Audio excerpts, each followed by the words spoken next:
नमस्कार। आज हम महाभारत की एक बहुत ही दिलचस्प कहानी पर बात करेंगे।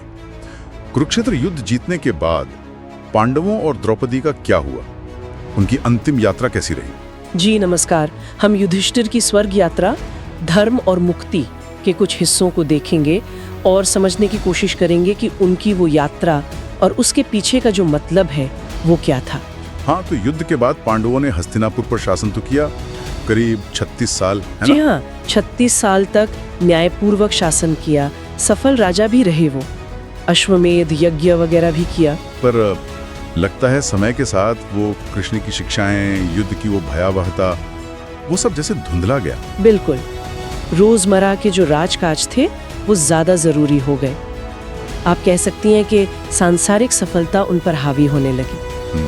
हाँ, ये ध्यान देने वाली बात है, कैसे दुनियावी चीजें धीरे धीरे आपको आध्यात्मिक रास्ते से दूर कर सकती हैं। युधिष्ठिर शायद अकेले थे जिन्हें कृष्ण की बातें याद रहीं, बाकी सब तो राजसी जीवन में रम गए थे। सही कहा, बाहरी सफलता अंदरूनी शांति की गारंटी नहीं होती। बिल्कुल, सत्ता का नशा कह लीजिए, वो जड़ों को कमजोर कर देता है। तो फिर जब उम्र बढ़ी, उन्होंने राजपाट छोड़ने का फैसला किया। हाँ, वृद्धावस्था में उन्होंने अभिमन्यु के बेटे परीक्षित को राजा बनाया और खुद वानप्रस्थ के लिए निकल पड़े, मतलब सब त्याग कर जंगल की ओर। उनका लक्ष्य क्या था? कहाँ जा रहे थे वो? उनका लक्ष्य था मोक्ष, और इसके लिए उन्होंने सुमेरु पर्वत पर चढ़ने का फैसला किया, स्वर्गारोहण के लिए। अच्छा, लेकिन ये यात्रा तो बहुत कठिन थी ना, सब साथ नहीं पहुंच पाए? नहीं, बिल्कुल नहीं, बहुत कठिन थी। एक एक करके सब गिरने लगे। सबसे पहले कौन गिरा? सबसे पहले द्रौपदी गिरी। क्यों? उसका क्या कारण बताया युधिष्ठिर ने? युधिष्ठिर ने बताया कि उनका अर्जुन के प्रति कुछ ज्यादा झुकाव था और शायद कर्ण को भी पति रूप में पाने की एक इच्छा मन में रह गई थी, जबकि व्रत तो ये था कि पांचों पतियों के लिए समान भाव रखेंगी। तो वो पक्षपात उनके पतन का कारण बना। ओह, हर पतन के पीछे कोई ना कोई मानवीय कमजोरी। हाँ बिल्कुल। द्रौपदी के बाद नकुल गिरे, उन्हें अपने रूप का बड़ा अभिमान था। फिर सहदेव, अपनी विद्वत्ता का, अपनी चुप्पी में छिपे अहंकार का शिकार हुए वो। और फिर शक्तिशाली भीम, वो कैसे गिरे? वो तो बड़े सरल माने जाते थे। हाँ, पर युधिष्ठिर के अनुसार भीम के गिरने के दो कारण थे। एक तो उनका पेटूपन, मतलब खाने के प्रति बहुत ज्यादा लगाव। अच्छा, और दूसरा? दूसरा था दूसरों के दुख में, खासकर दुश्मनों की तकलीफ में एक तरह का मजा लेना। अच्छा, दूसरों के दुख में खुश होना। हाँ, युधिष्ठिर कहते हैं कि ये बहुत बुरा है।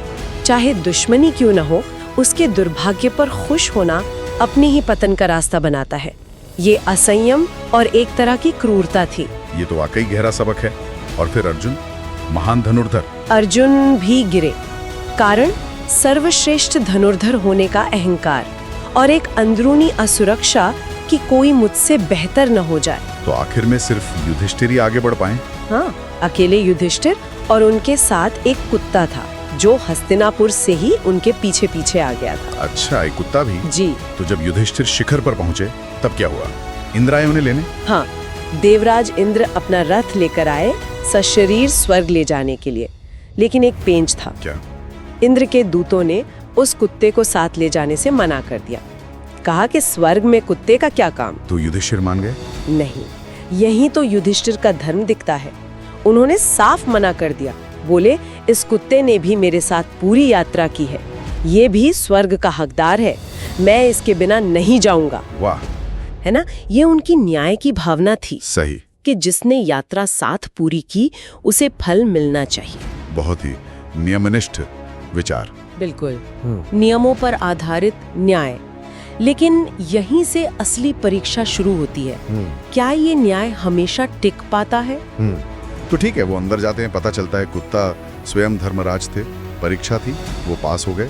लेकिन स्वर्ग पहुंचते ही उनका पहला सवाल, मेरे भाई कहाँ है, पांचाली कहाँ है?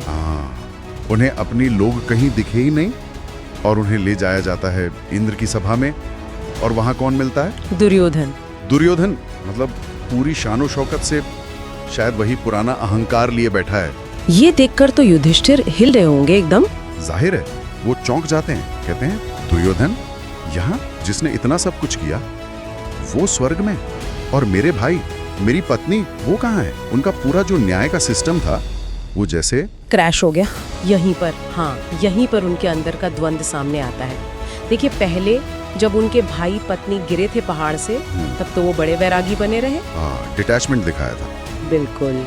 लेकिन दुर्योधन को स्वर्ग में देखकर वो जो दबी हुई घृणा थी ना, वो एकदम से ऊपर आ गई। मतलब बाहरी वैराग्य अपनी जगह है, पर अंदर का मैल वो बाकी था। सही कहा। और उनका वो न्याय का विचार, पहले कुत्ते के लिए नियम जरूरी थे, अब दुर्योधन के लिए परिणाम असहनीय हो गया। हाँ, न्याय की परिभाषा जैसे बदल गई भावनाओं के असर तो से। फिर वो इंद्र की सभा में बैठने से ही मना कर देते हैं। कहते हैं मुझे मेरे भाइयों और द्रौपदी से मिलना है। और तब उन्हें एक ऐसी जगह ले जाया जाता है, अंधेरी, भयानक। हाँ, मतलब जहाँ बहुत बुरी गंध है, चीखें हैं, दर्द भरी आवाजें, शायद कुरुक्षेत्र से भी ज्यादा डरावना माहौल। और वहाँ उन्हें आवाजें सुनाई देती हैं, एक एक करके। द्रौपदी की, भीम की, अर्जुन, नकुल, सहदेव, सबकी दर्द में। और वो पूछते हैं दूतों से, ये क्या हो रहा है? मेरे भाई, मेरी पत्नी नरक में क्यों? और वो दुर्योधन, वो स्वर्ग में, ये कैसा न्याय है? ये सवाल ही उनके अंदर के तूफान को दिखाता है। और जब दूत कहते हैं कि हम उन्हें यहाँ से नहीं ले जा सकते, तब युधिष्ठिर का वो फैसला आता है। वो कहते हैं मैं यहीं रहूंगा। हाँ, मैं नहीं जाता स्वर्ग। जहाँ मेरे अपने हैं, जहाँ मेरी पत्नी, मेरे भाई हैं, मैं भी वहीं रहूंगा। मतलब कमाल का निर्णय था ये। अपनी निष्ठा, अपना समर्पण दिखाता है ये, सुख छोड़कर अपनों के साथ दुख में। पर कहानी यहाँ खत्म नहीं होती। ये एक तरह से उनकी आखिरी और शायद सबसे बड़ी परीक्षा थी। क्या सिर्फ बाहरी नियम और अपनों के लिए वफादारी ही काफी है, या कुछ और भी चाहिए? और तभी सीन बदलता है। इंद्र खुद आते हैं। हाँ, स्वयं इंद्र प्रकट होते हैं। और वो कहते हैं, युधिष्ठिर, तुम्हारा न्याय बोध, तुम्हारी निष्ठा अद्भुत है। दुनिया में कोई नहीं तुम्हारे जैसा।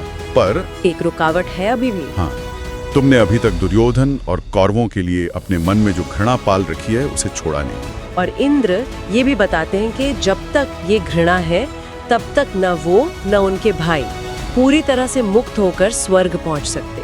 वो नरक का दृश्य भी दरअसल एक भ्रम था, उनकी परीक्षा का हिस्सा। ओह जी। ये सुनकर तो युधिष्ठिर को आत्ममंथन करना पड़ा होगा, सोचना पड़ा होगा कि हाँ, ये घृणा ये तो अंदर बैठी थी। बिल्कुल, वो बीज नष्ट नहीं हुए थे, सही माहौल मिलते ही फिर से पनप सकते थे। और तब उन्होंने संकल्प लिया, उन बीजों को अपने अंदर ही नष्ट कर दिया। और जैसे ही उन्होंने ये किया, वो भ्रम टूटा और सारे देवता नीचे आए और कहा जय जय। यहाँ ये विजय और जय का जो फर्क है ना, ये बहुत महत्वपूर्ण है।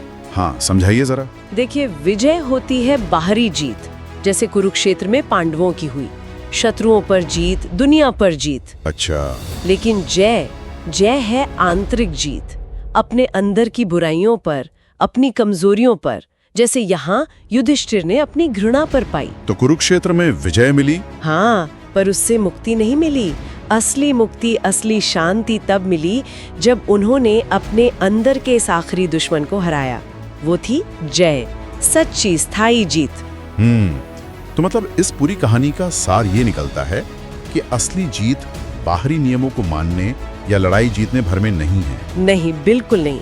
असली जीत है अपने अंदर के शत्रुओं पर, घृणा, द्वेष, अहंकार, इन पर काबू पाने में। ये तो सोचने वाली बात है कि हम बाहर कितनी भी सफलता पा लें, हाँ, पर अंदर कौन से ऐसे बीज छिपे रह सकते हैं जो हमें उस असली जय तक पहुंचने से रोकते हैं। और आज के समय में हमारे लिए उस आंतरिक जय का मतलब क्या हो सकता है, ये एक बड़ा सवाल है। बिल्कुल।